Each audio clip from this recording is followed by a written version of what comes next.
নমস্কার, সবাই কেমন আছেন? আমি অরিজিতা কলকাতা থেকে আজকে আবার একটি সুন্দর ব্লগ নিয়ে আপনাদের সামনে। অনেকদিন পর আবার ব্লগ শ্যুট করছি। কলকাতার দিনগুলো তো বেশ চোখের নিমেষে কেটে যাচ্ছে, কিন্তু আজ একটা বিশেষ দিন। আজকে আমার বাবা মায়ের অ্যানিভার্সারি। সেই জন্য যেহেতু দেশে আছি আর ভাইয়েরও আজকে ছুটি আছে, ওই জন্য ঠিক করেছি বাবা মাকে সাথে নিয়ে একটা ছোট্ট করে খাওয়া দাওয়া, একটা ছোট্ট করে সেলিব্রেশন করব। কারণ যেহেতু দেশে থাকি না, ভাইয়ের পড়াশোনা নিয়ে ও ব্যস্ত থাকে, সেরকমভাবে উদ্যোগ নেওয়ার কেউ নেই। তাই এতগুলো বছরে কখনো বাবা মায়ের অ্যানিভার্সারি উপলক্ষে স্পেশাল কিছুই করা হয়ে ওঠেনি। তাই আজকে তাদেরকে একটু আনন্দ দেওয়া, তাদের স্পেশাল ফিল করানোর জন্য আজকে নিয়ে যাচ্ছি একটা রেস্টুরেন্টে। ছোট্ট করে খাওয়া দাওয়া, একটুখানি অ্যানিভার্সারি সেলিব্রেশন, তার সাথে অল্প করে কিছু কেনাকাটা হবে।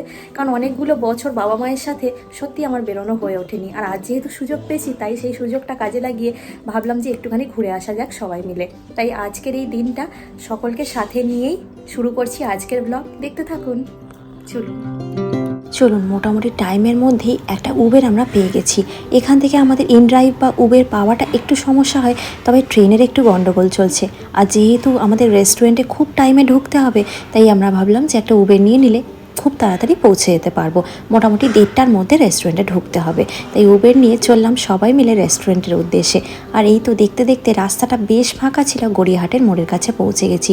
কত বছর পর গড়িয়াহাটের মোড় দেখলাম, তাও আবার সপরিবারে। কতদিন বাবা মায়ের সাথে কোথাও বেরোয়নি, আসিনি। প্রত্যেকটা বছর পুজোয় না কেনাকাটা করতে আসতাম। সামনেই যেহেতু কলেজ, বন্ধুদের সাথে চৈত্র সেল বলুন, পুজোর কেনাকাটা বলুন, করতে আসতাম এই গড়িয়াহাটে। সামনেই রয়েছে বাণীচক্র তীর্থপতি ইনস্টিটিউশন, ওখানে আমি বাদ্যযন্ত্র শিখতে এবং গান শিখতে আসতাম। হিন্দুস্তান পার্কের দিকে যেতেই এই রেস্টুরেন্টটা আমরা অনলাইনেই বুকিং করেছিলাম। আর এই রেটিংটাও দেখলাম বেশ ভালো।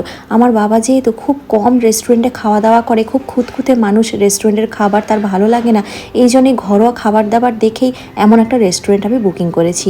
এই রেস্টুরেন্টের নাম হলো বাবু কালচার। রেটিংটা বেশ ভালো, ভিতরকার অ্যাম্বিয়েন্সটাও এখনও পর্যন্ত সচক্ষে দেখিনি, তবে যে এরকমভাবে গুগলে সার্চ করে দেখলাম, রেস্টুরেন্টটা কিন্তু তার চেয়েও খুব সুন্দর। চলুন এখন ভিতরে যাওয়া যাক। এই যে টেবিলটা ওনারা খুব সুন্দর করে সাজিয়েছেন, আমরা আগে থেকে এই টেবিলটা বুকিং করে রেখেছিলাম। কী পারপাসে এই টেবিলটা বুকিং করছি সেটা জানানোর পরে ওনারা খুব সুন্দরভাবে হলুদ আর কমলা গাঁদা ফুল দিয়ে খুব সুন্দর রেস্টুরেন্টটা সাজিয়েছে। পিছনে লিখেছে হ্যাপি অ্যানিভার্সারি, সাথে কিছু বেলুন দিয়েও সাজিয়ে দিয়েছে। জায়গাটা কিন্তু বেশ সুন্দর সাজিয়েছে। সামনে দেখুন টোপর আর মোটুক রাখা রয়েছে, কারণ কিছু রিচুয়ালস বোধহয় এর পরবর্তীতে ওনারা করবেন। তো আমার কাছেও এরকম অভিজ্ঞতা খুব নতুন। এখন ভাই খাবারটা অর্ডার দিচ্ছে। খাবারটা অর্ডার দেওয়ার পরে আপনাদের ঘুরিয়ে দেখাই একটু রেস্টুরেন্টের ভিতরটা কেমন। খুব ছোট্টখাটো একটা রেস্টুরেন্ট, কিন্তু খুব সুন্দর করে সাজানো। দেওয়ালে আঁকা ছবিগুলো সমস্ত হাতে তৈরি। আর কালচারটা, নামটা যেহেতু বাবু কালচার, সেই জন্য কিন্তু বাবু আনার সাথে একটা সাবেকি আনার খুব সুন্দর একটা মেলবন্ধন রয়েছে। এখানে একটা সুন্দর বরণ ডালে রেডি করা রয়েছে, প্রদীপ, সিঁদুর, চন্দন, ধান, দুল্প, সাথে পায়েস। আর এখানে রয়েছে মোটুক আর তার সাথে টোপর।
ভিডিওটা বন্ধ করলাম।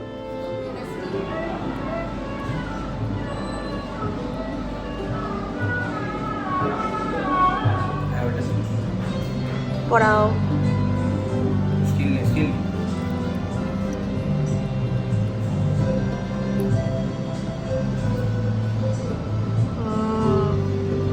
তাকাও। অসাধারণ রিচুয়াল। প্রথমে ভাবি মাকে মালা বদল, সিঁদুর দান, আর তারপরে দায়িত্ব নিয়ে ওই আর কি, ঠাকুমা তো বেঁচে নেই, ঠাকুমার কাজটা আমিই করলাম। দুজনকে একটু বরণ করে পায়েস খাইয়ে দিলাম, একটু প্রদীপের তাপ দিলাম, যাতে দুজনেই খুব ভালো থাকে, সুখে থাকে, একে অপরের সাথে বেঁধে বেঁধে থাকে। আমরা ছেলেমেয়েরা বাবা মায়ের জন্য স্পেশাল করে কখনো তো কিছু করতে পারি না, তবে আজকের দিনটা বাবা মায়ের জন্য কিছুটা করতে পেরে আমি যেন মন থেকে খুব খুব খুশি।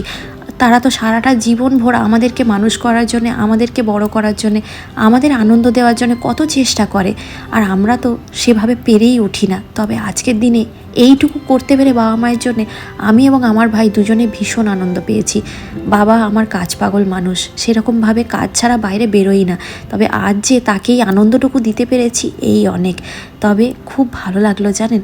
আপনাদের কেমন লাগলো আমার এই ভিডিওটা দেখে আপনারা কিন্তু অবশ্যই কমেন্টে জানাবেন। এখন খাওয়া দাওয়ার পালা, রাজকীয় আয়োজন। ভাই নিয়েছে মহাভোজ থালি, আর আমাদের প্রত্যেকেরই হয়েছে কাতলা থালি, আর আমি কাতলার জায়গায় নিয়েছিলাম ইলিশ মাছ। তবে মজার ব্যাপার হলো আমরা কেউই পুরো খাবার শেষ করতে পারিনি। অনেক রকম খাবার ছিল, ভাত, ফিশ ফ্রাই, বেগুনি, ঝুড়ি ঝুড়ি আলু ভাজা, ডাল, তার সাথে ছিল পাঁপড় ভাজা, চাটনি এবং বরিশালি মুরগি বাটা।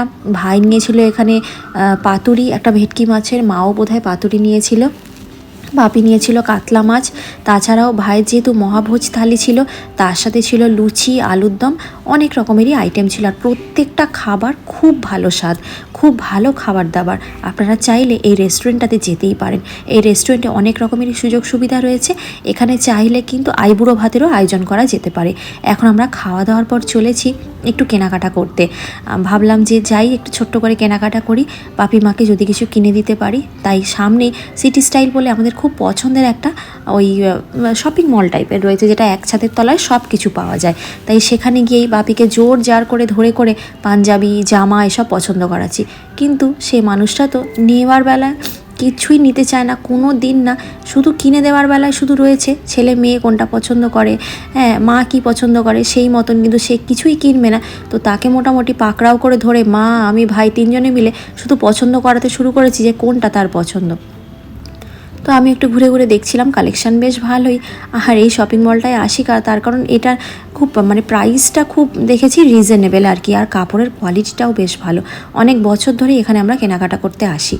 তো এই সমস্ত কেনাকাটা চলছে, আর আমরা দুই ভাই বোনে মিলে ঘুরে ঘুরে বেড়াচ্ছি। কিন্তু একের পর এক জামা পছন্দ হচ্ছে আর কিনেও নিচ্ছি, কারণ সুইডেনে ফিরে যাওয়ার আগে আমিও বেশ কিছু এখান থেকে গেঞ্জি নিয়ে নিলাম, টপ আর কি, টপ প্যান্ট এই সমস্ত কিছু নিয়ে নিলাম। কারণ আমারও আর ফিরে যেতে বেশি দিন বাকি নেই, অল্প দিনই বাকি। আর আমাদের দেশীয় জিনিসই আমার পছন্দ হয়। সত্যি কথা বলতে দেশের বাইরে গিয়ে কোনো জিনিসই যেন আমার ঠিক পছন্দ হয় না। আর এখানে আমার ভাইয়ের অবস্থা দেখুন, ও যা করে ছ্যাবলামি আর আর কি, ওর হাতে যে শপিং ব্যাগটা ছিল সেটা গলায় ঝুলিয়ে নিয়ে এখন আমাকে নাচ দেখাতে ব্যস্ত। আসলে ওর জুটি তো আমি না থাকলেও আর কাকেই বা পায় গল্প করতে। দেখুন কি কাণ্ড করছে, বলছে দিদি তুই ভিডিও কর, আমি করে যাচ্ছি। মা ওর কীর্তি দেখে মুচকে মুচকে হাসে, বাবাও হাসে, আর ওই করতেই থাকে।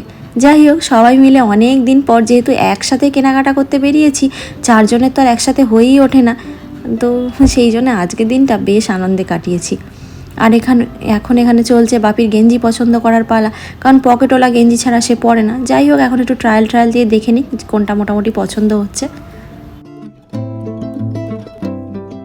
বেশ কিছু জামা কাপড় কিনে মন ভরে শপিং করেছি। বাপিকেও একটা গেঞ্জি কিনে দিয়েছি, বাড়িতে পরার একটা হাত কাটা গেঞ্জি কিনে দিয়েছি, ভাইকেও কিছু কিনে দিয়েছি, সন্দীপনের জন্য কিছু কিনেছি, নিজের জন্য কিছু কিনেছি। আর মা তো অনলাইনে সারা বছরই টুকটাক মোটামুটি কিনতে থাকে, তাই মা আর কিছু কেনেনি।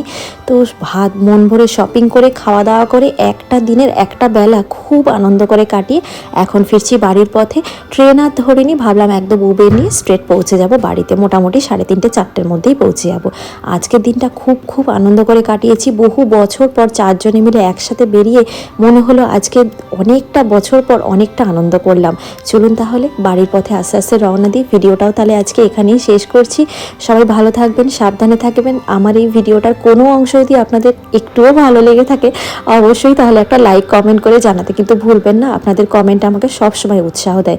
ভিডিওটা আমার ফেসবুক পেজে দেখে থাকলে পেজটা ফলো করে নেবেন, আর ইউটিউবে দেখে থাকলে অবশ্যই কিন্তু আমার ইউটিউব চ্যানেলটি সাবস্ক্রাইব করে দিতে ভুলবেন না। সবাই খুব ভালো থাকবেন, সাবধানে থাকবেন। ফিরে আসবো খুব তাড়াতাড়ি নতুন একটা ব্লগের সঙ্গে। ততক্ষণের জন্য বিদায় নিলাম।